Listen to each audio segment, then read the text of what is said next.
Assalamu alaikum. Урматтуу эл журт, урматтуу мекендештер.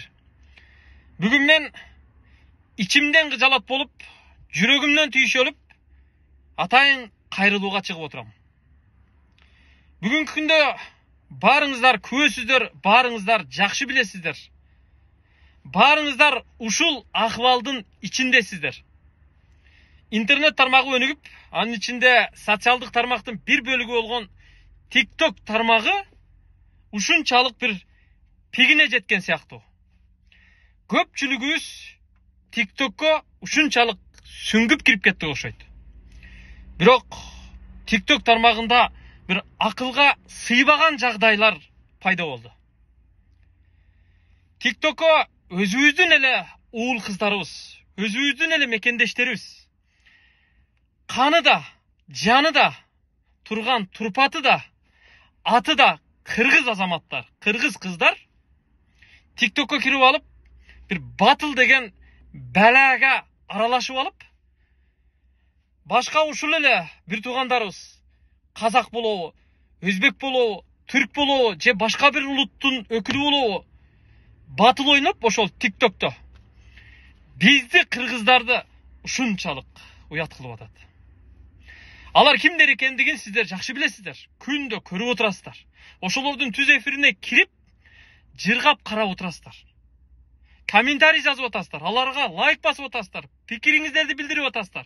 Кээ бириңиздер албетте бизге окшоп түйшөлүп, акыл насаатыңыздарды айтып, аларды хидаятка чакырып атасыздар. Рахмат. Бирок ошолорду ошол жолдон кайтара турган ким?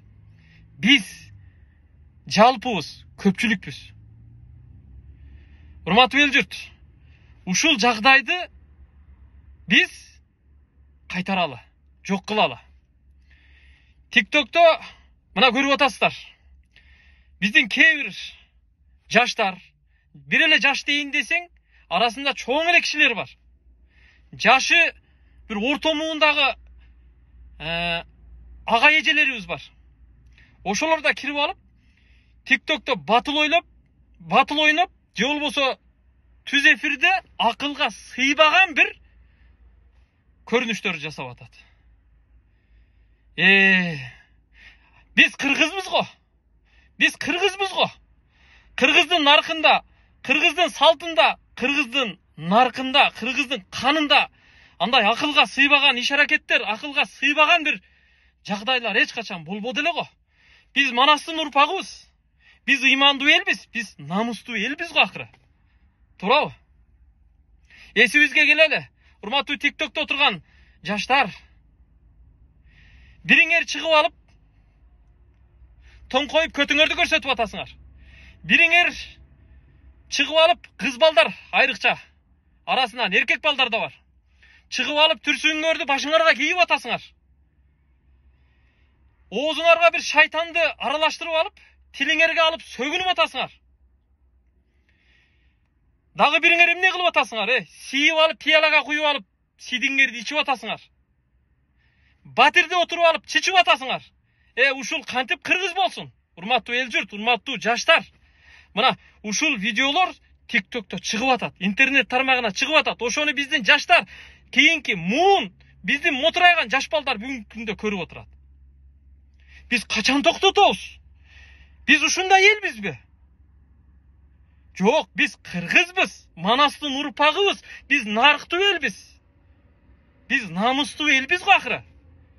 Жаштар, болбогон кичине акча үчүн намысыңарды ушунчалык саттыңарбы? Түз эфирде эми кичине акча табат экенсиңер. Майли $300 тапкыла, майли $500 тапкыла. Макул, бир күндө бир түз эфирден бир батылдарын жеңип, ким менен ойносоңор дагы. $1000, $2000, $10,000 тапкылачы. Бирок намысты акчага сатып ала албайсыңар. Намыс, биз намысыбыз менен кыргызбыз го акыры. Өзүңөргө келгилечи, жаштар. TikTokко кирип алып эле ар нерсени жасай бербегилечи. Мен ачык эле кагазга оробой эле айтып атам. Бириңер көчүңөрдү көрсөтүп атасыңар. Бирөө дагы бир нерсени жасап атат. Эми Аларды көрсөң, чындап жүрөгүң ооруйт, жүрөгүң ооруйт. Биз каяка баратабыз? Кайсы бир тупикке баратабыз, Эми TikTok бул дүйнөлүк социалдык тармакка айланды. Туурабы? Дүйнөлүк бир социалдык тармакка айланды. Эми балким мамлекет бул нерсени TikTok'tu интернет тармагынан таптакыр доступту жаап кое турган дагы бир рычагы бардыр. Өлкө жетекчилиги, күч структуралары эгер колдон келсе, ушул нерсени жасаса өтө жакшы болот эле. TikTok жабылышына бардыгыбыз жапатырмак бир аракет кылалычы болбосо, же болбосо колубуздан келбесе, анда TikTok тармагында жалаң жакшы контент жараталычы, жакшы видеолорду чыгаралычы. Ошол биз айтып аткан намысы жок акмактар кыргыздын атынан чыгып алып, ар нерсе жасап атат. Ар нерсе жасап атат, Аны бир жактан карап, лайк басып атканда өзүбүздүн эле TikTok көрүүчүлөр. Батылда кичине акча ыргытып коюп, жанагы лев дейби, дагы бир нерсе дейби, билбейм, мен жакшы батылга түшүнбөйт экем. Ушундай очко берген дагы өзүбүздүн эле адамдар. Ошо TikTok'то отургандарга болбосо марафон кылып акча топтоп береличи. Качан токтотобуз ушуну? Же арабызда ушул акылга сыйбаган, кыргызды жерге киргизип аткан, бизди дүйнөгө уят кылып аткан адамдарды кояй деп токтотуп кое турган эр азаматтар жокпу? Пайгамбар саллаллаху алейхи вассалам айткан: бир жамандыкты көрсөң, колуң менен токтотконго аракет кыл деген. Эгер ага дай албасаң, күчүң жетпесе, тилиң менен токтотконго аракет кыл. Ага да күчүң жетпесе, жүрөгүңдөн жаман көрүп кой деген. Эгер ага дагы күчүңүз жетпесе, анда дуа кылганга, аларга ушу TikTok'то бир жаман контент жасап аткан улан кыздарыбызга, жаштарыбызга хидаят бер деп дуа кылалычы жок дегенде. Ошолордун түз эфирине кирип алып, лайкты басып, пикир жазып, алардын каналына катталып, өзүбүз да себепкер болуп атабыз. Жалпы күрөшөлү.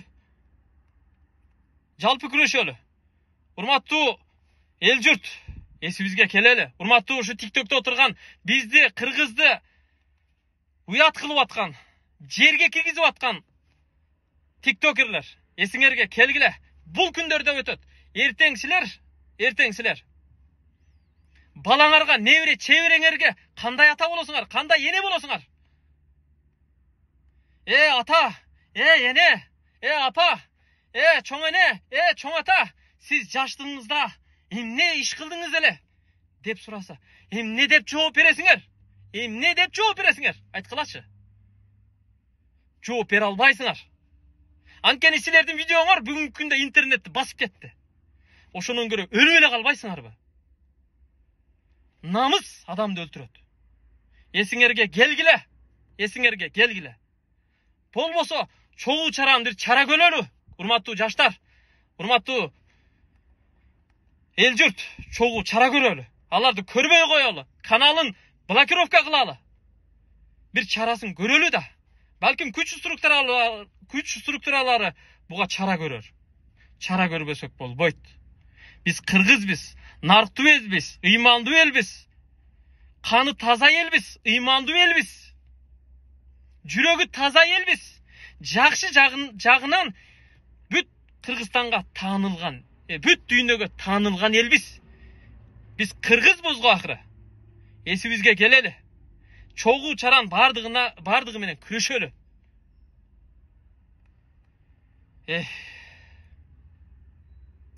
Бул күндөрдө өтөт. Эртең көзүбүз өтөт. Аллахтын алдына барып сурак берер күндөр да келет. Эсибизге келели.